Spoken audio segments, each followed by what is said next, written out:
2008 সালে এই জনপদের জলাবদ্ধতা দূরীকরণের প্রতিশ্রুতি দিয়ে অভয়নগর থেকে অহাবালি এসেছিলেন, বলেছিলেন টিআরএম প্রকল্পের মাধ্যমে আপনাদের ভাগ্যের উন্নয়ন করবেন, আপনাদের এই দীর্ঘদিনের মানব সৃষ্ট জলাবদ্ধতা নিরসন করবেন।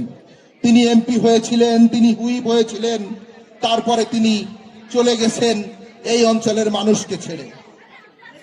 এরপরে যশোর থেকে শাহিন চাকলাদার এসেছিলেন, তিনি কেশবপুরের ত্রাসের রাজত্ব কায়েম করে জামাল কামাল বাহিনী বানিয়ে সর্বস্ব লুট করে জাবের টু তৈরি করে তিনিও ফিরে গেছেন।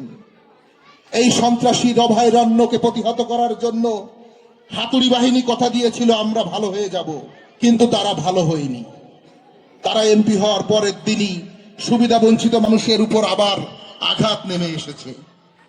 আহত হয়েছে আব্দুল হালিম অটাল, যুবদল, ছাত্রদল সহ এই জনপদের অসংখ্য মানুষ। আমরা চাই বিলকপালিয়া, আড়ুয়া, ডহরি সহ এই জনপদের 27টা বিল আবার থই থই করে ধান উৎপাদন হোক। কারণ আমরা জানি বৃষ্টি হলে আমার মা বোনদের চোখ আকাশে ওঠে, তাদের দুহাত প্রার্থনায় মগ্ন হয়, তাদের কি হবে। কৃষক জানে ধান নষ্ট হলে ভাতের গন্ধ কেমন হয়।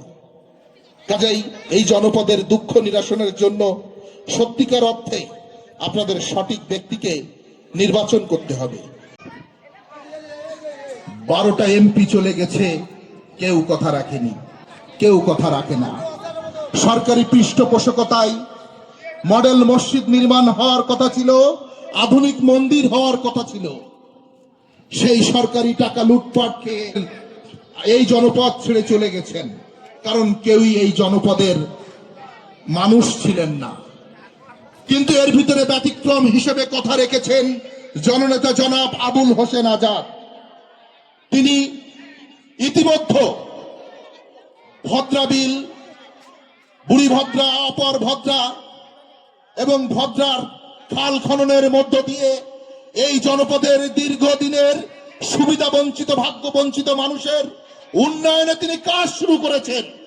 এমপি নির্বাচিত হওয়ার আগেই তিনি এই কেশবপুরে জন্মাষ্টমীর শোভাযাত্রার মধ্য দিয়ে প্রমাণ করে দিয়েছেন যে তিনি হিন্দুদের অভিভাবক, তিনি মুসলমানদের অভিভাবক, তিনি অসাম্প্রদায়িক চেতনার একজন অভিভাবক।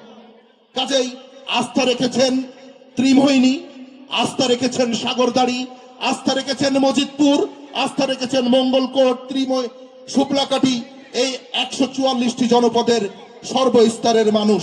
সমস্ত এই 144টি গ্রামে প্রতিশ্রুতি দিয়েছেন সন্ত্রাসের দিন শেষ, চাঁদাবাজির দিন শেষ, দলবাজির দিন শেষ, ধানের শীষের বাংলাদেশ।